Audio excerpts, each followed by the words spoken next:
Palani ko kihayin Nay lunday na sa may Munuminin ko ka na mangin Nang ating hapang sing din kaya Ngayon ay song lalhin Meron muna palong sikat sa nang bunahi Lungsid hình khoa gia ca tay dân Lungsid ng zolang nailan Lung day ng bunahi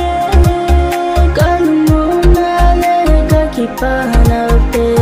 Silong mahal ngayon Lung day ng ngayon Kakinhep na pagkadasan pa nang Hinko atin na kalung sipa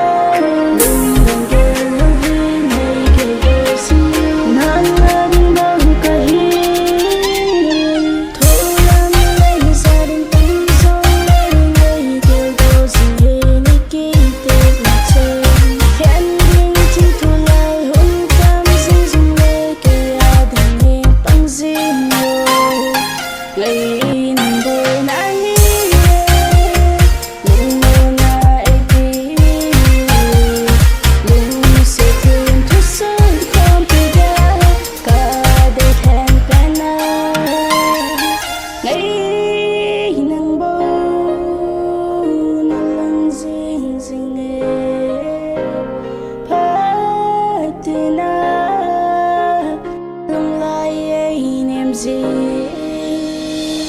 wrong thinking that you know Some of my still lies they talk But start living with a thing I never saw Like you want, too scared to fall And it wasn't for the time, still I'm going Love before the time come round, it's a rolling Growing just spoke merrily Cause merrily life is a curse So no love, my ex is growing You're my trust, baby I wanna rust this Love it is if you're talking love Fake it is just for tonight What you say, saying again Don't go on, anything can heal Stare a gun when I stare your man Low tay, low tay, I can say Kakinhep na pagkadasan pa nang Hinko atin na kalung sipa